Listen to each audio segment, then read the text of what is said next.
Tempt. Romance audiobooks. A safe place to explore your dreams. Chapter 1. Fergie. My first clue that we aren't in Kansas anymore is someone flinging open the car door and ripping my Kate Spade purse from my arms. "Hey!" I yell, because no one touches my Kate and lives to tell the tale. I swing my fist to clobber the thief, but he's too fast. My blow glances off his arm. "I'll take your things, ma'am," the thief says in a stern voice. At least he's a polite criminal. They really do breed him different in Emerald Beach. "Thank you, Seymour. You'll have to excuse my daughter. She doesn't know how to act around humans." Dad sounds tired. He sounds like that a lot lately.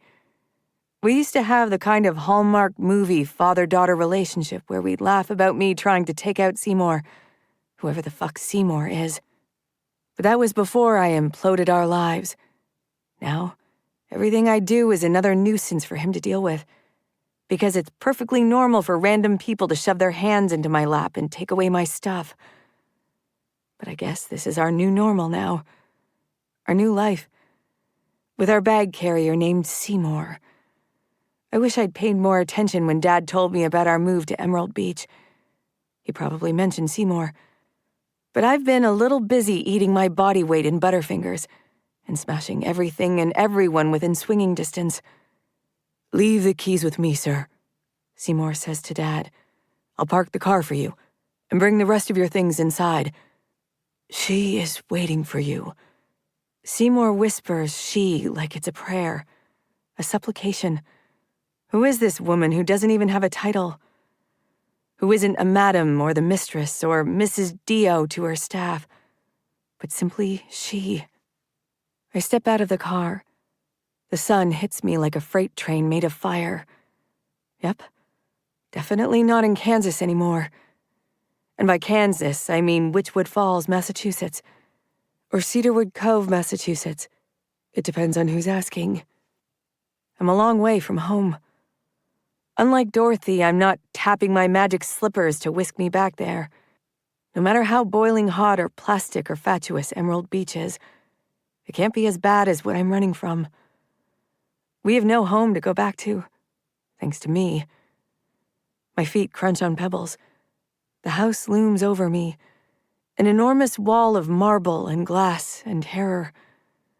I do remember Dad describing it to me, so I don't have to see it to know it's gaudy as fuck, with bleached white pillars holding up a carved portico, oversized oak doors, and probably a poorly carved knockoff of Michelangelo's David in the center of the tinkling fountain, and gold glittering everywhere. The houses here are probably all the same, like Paris Hilton in a Greek temple had a fuck baby. My new home. I feel naked without my purse, so I grip my cane a little harder than normal as I move toward the looming edifice of our new life. The doors creak open, and I'm surprised to hear a dark voice speak. "John, you made it in good time, I see." She sounds like hot cocoa and razor blades. "Collie." Dad says her name with this note of awe in his voice. "I'd like you to meet my daughter." "Hello, Fergus." My new stepmother says my name stiffly, testing its shape on her tongue. "Fergie," I say. "Everyone calls me Fergie." Yes, my name is Fergus, and I'm a girl. It's the most fucking ridiculous story.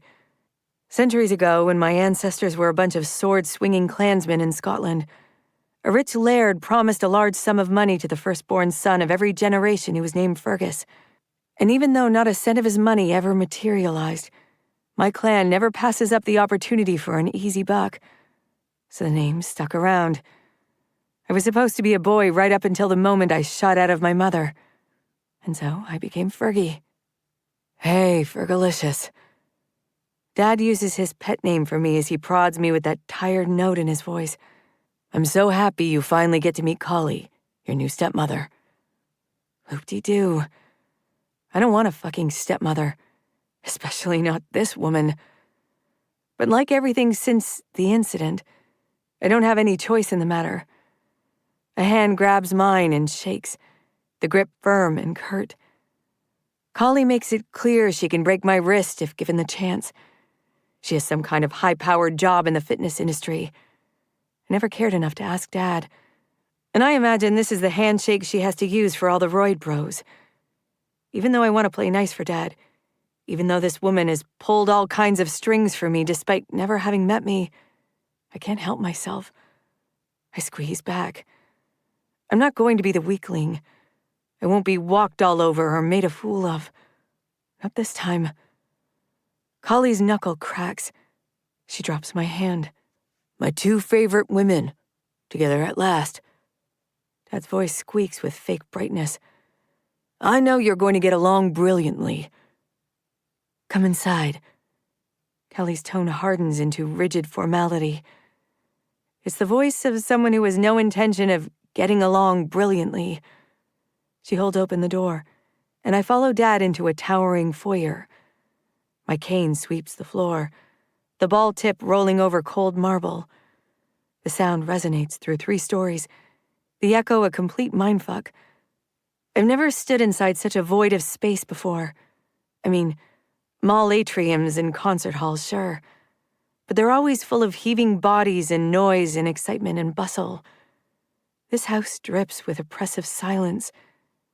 This is a house of secrets. Good. Maybe it will keep mine locked tight within its walls. Collie's heels clack on the marble.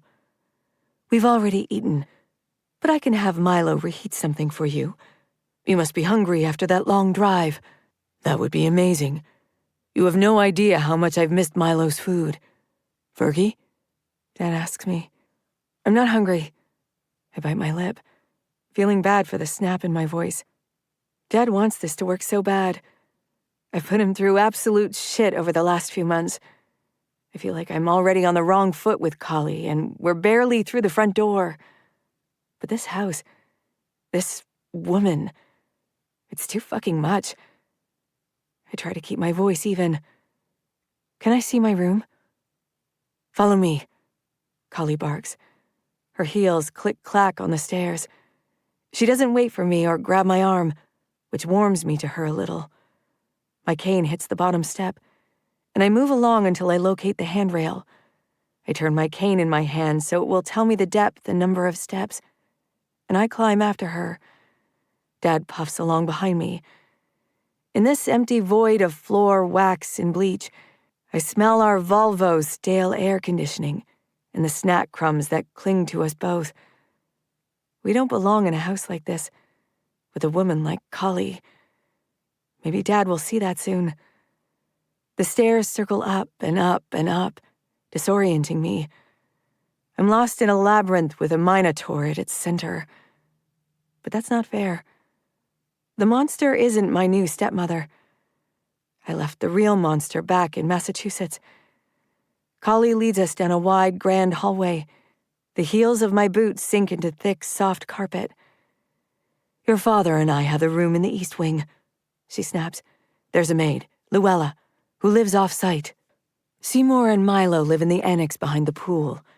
There's a call button beside your bed if you need them. You and Cassius have this wing. You share a bathroom. That's right. I still have to meet Cassius, my new stepbrother. I don't know anything about him. I never asked. The last few weeks have been a daze, what with my life and future going up in an inferno of my own making. I barely remembered to eat, let alone concern myself about the kid I'll be sharing the house with. He's like 12 years old or something. Probably smells gross, talks only in grunts, and has obnoxious taste in music. There's another brother, too, I remember Dad saying. He's a few years older than me. But he doesn't live here anymore.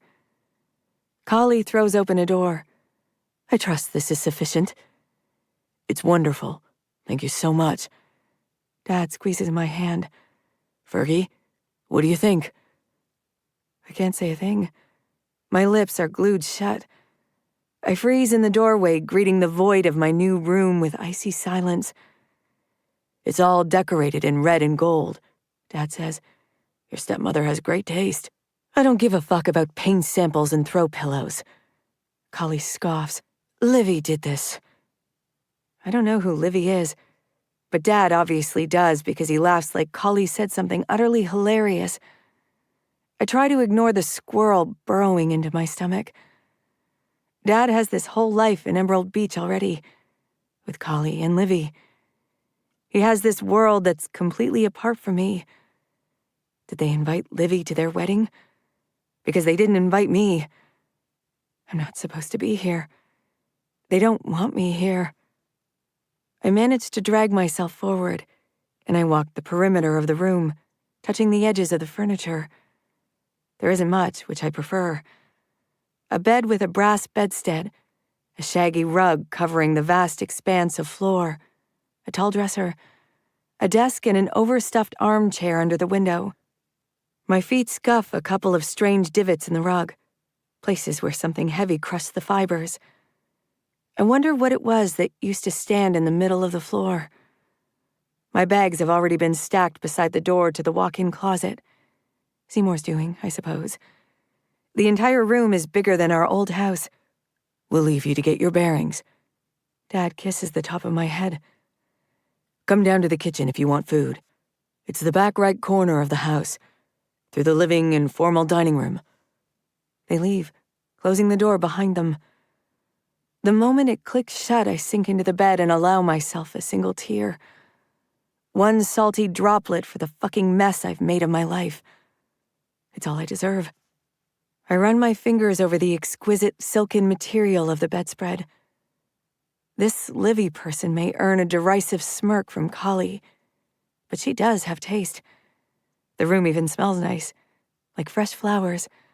I bet Seymour left an arrangement somewhere. I hate myself. 2 weeks ago, I stood on a bridge, willing myself to jump off and rid my dad of the burden of my mistakes. Now I'm drowning in silk sheets and manservants in my fucking mansion, and I can't even be grateful. When we left, I tossed most of my possessions, even my jujitsu gi, in the trash. I can't bear any reminders of what my life is supposed to be.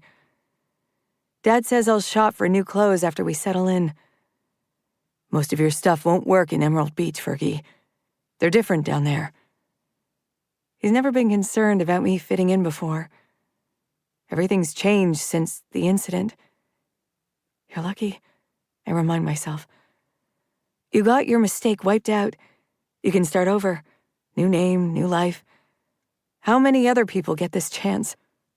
But I don't want a new name or a new life or a new mother.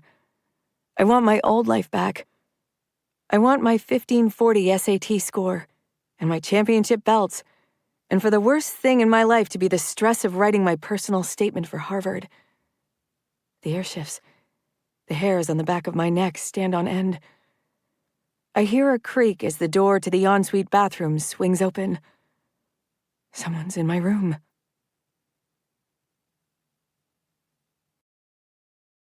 You can listen to the rest of the book in the Tempt Romance audiobooks app, available on the App Store and Google Play. The link to the book is in the description. Discover even more bestsellers and exclusive stories updated weekly, only in Tempt Romance audiobooks.